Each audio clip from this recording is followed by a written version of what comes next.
Let's get cooking. Today I am making my Swiss mushroom burgers. I'm very excited about it. Listen, I love mushrooms, love a burger. They're my husband's, one of his favorite foods. He also loves meatballs, which is basically just a round burger. So, you know.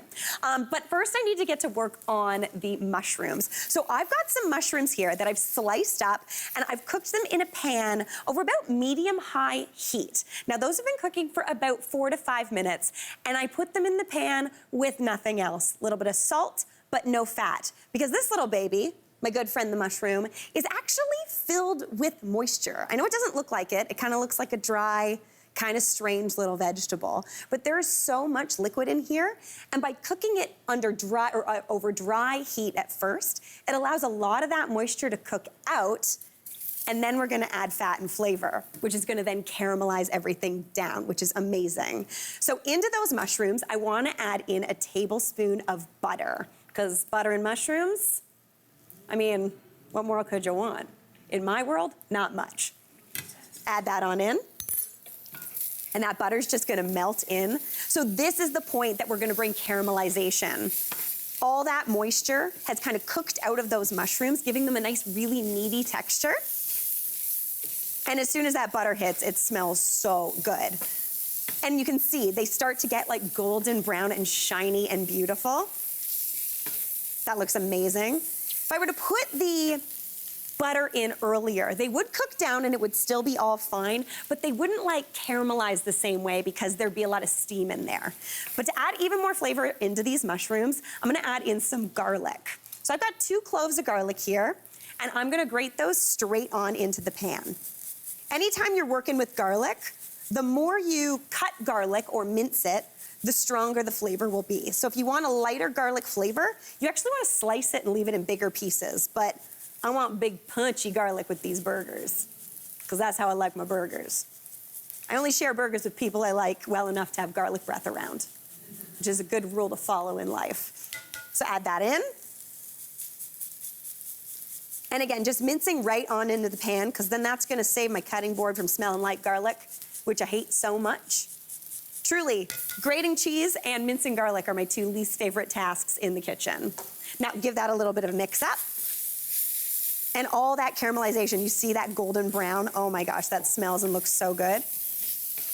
Now into there, I'm also gonna add in a little bit of dried herb seasoning. So I'm gonna use some herb de Provence, which is like the French version of a dry Italian seasoning. There's like marjoram in there, a little bit of lavender, which sounds strange, but it's actually delicious.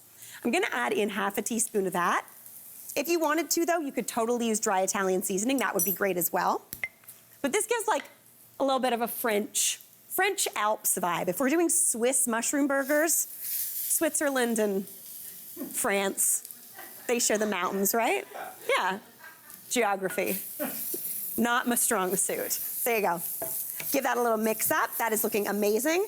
And while that cooks down and looks so, so good, I'm gonna get to work on the burger portion of this recipe. So here I've got some ground meat. I'm using vegetarian ground meat, but you could use any type of ground beef if you wanted to. But basically we're gonna do a smash burger. So as opposed to mixing a bunch of stuff into this mixture, I'm just gonna make these into kind of meatballs. So what I wanna do is divide this into 4 equal-ish bits. And I like to use my hand and kind of cut in, give me a little bit of a guide on equal amounts. And then you basically just make big old meatballs. If you've never made smash burgers before, essentially you make big meatballs and then you just smash it. It's the easiest burger to form in the world. You don't have to actually go to the trouble of forming patties. You just basically make these big meatballs and smash them in a hot pan. They are my preferred winter burger, because you don't actually want to do them on the barbecue. You want to do them in a nice hot pan. So just do that, get those meatballs all done. And now I wanna season those with a little bit of salt and pepper. Now, if you were using ground beef, I would go pretty heavy on the salt, because the thing is, a lot of that salt falls off in the pan. But since I'm using this kind of vegetarian ground meat substitute, I'm just going a little lighter on the salt, because I find sometimes it's a little salty in and of itself. All right, now I'm just gonna wash my hands, because even when using vegetarian ground meat, washing your hands is key. That's just a life lesson for you. Washing your hands in general, always a good thing. Am I right? Yeah. All right. Now these mushrooms are looking beautiful. I'm gonna remove those from this pan. They are golden and caramelized. Oh my gosh, they smell and look so good. They kind of turn into like almost bacony texture. They're like really chewy and delicious and golden brown. All right. Now in this same pan, I'm gonna make those smash burgers. So I'm gonna add a little bit of oil into that pan just to coat the bottom. And then in go those little burgers. I'm just gonna use a spoon, weirdly, so I don't get my hands all messy again. Add those on in. And then, this is the fun part. You just get to smash it. So grab a spatula and smash it. Boom, perfect burger patty. That is all you need to do. This goes against everything that every barbecue king has ever told you, being like, don't press your burgers. Mary Berg is telling you to press those burgers. It's in my name, so it's fine. You can listen to me, I'm a professional. Mary Berger, there you go. Now, thank you. Now I'm gonna let those cook for about 3 or 4 minutes aside.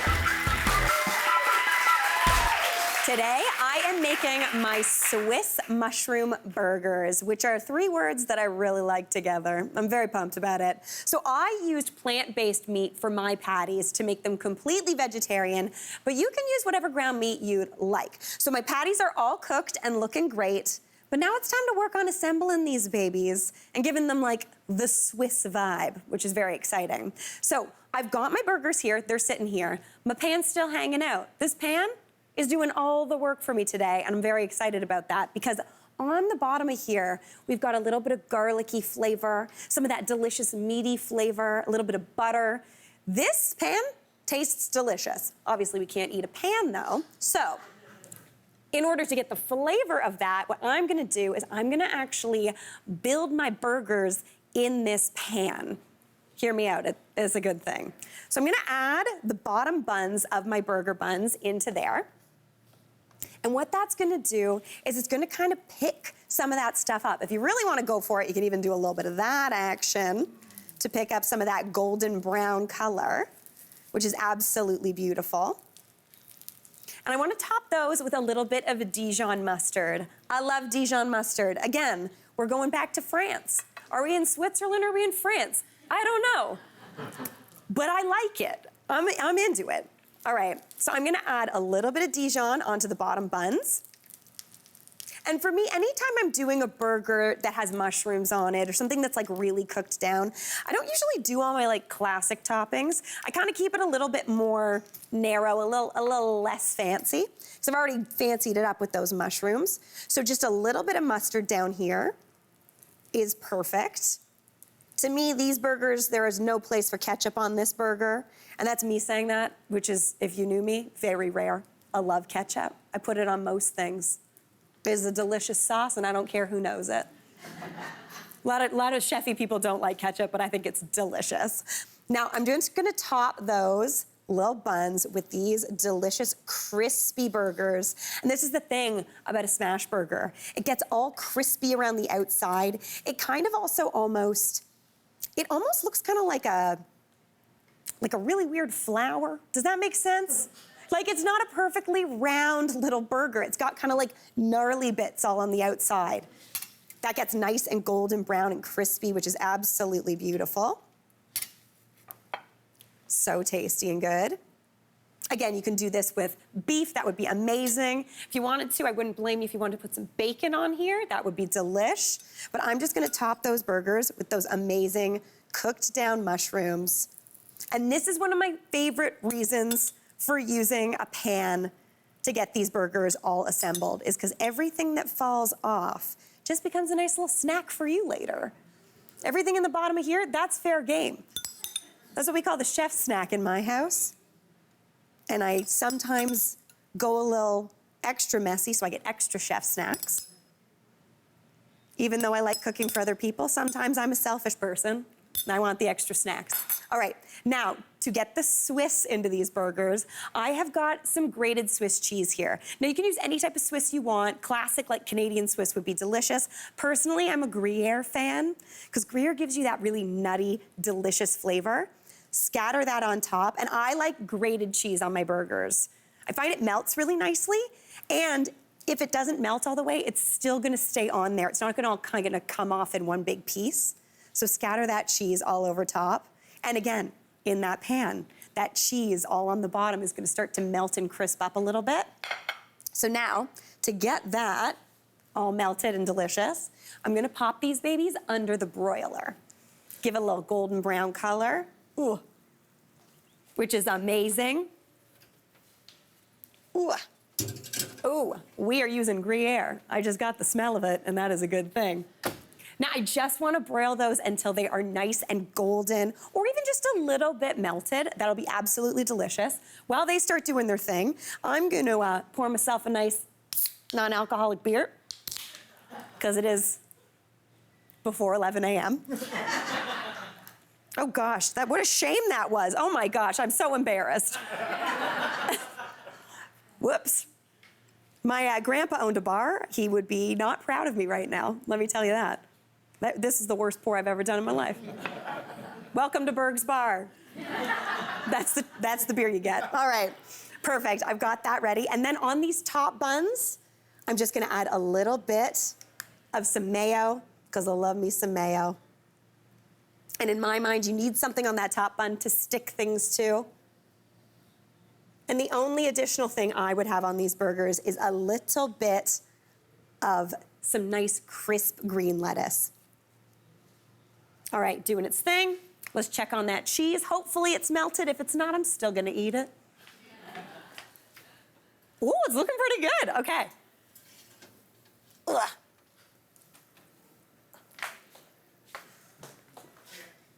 Nailed it, perfect. All right, look at those babies, like melty and delicious and so good. Pop those babies down. Again, all of that bottom bun has just absorbed all that flavor from that amazing pan of deliciousness. Oh, you got some stringy cheese. Whoa, which is very exciting. Pop that there. This baby, pop that on top. And this, with this, that has settled down finally. What a delight. Gonna give it a go?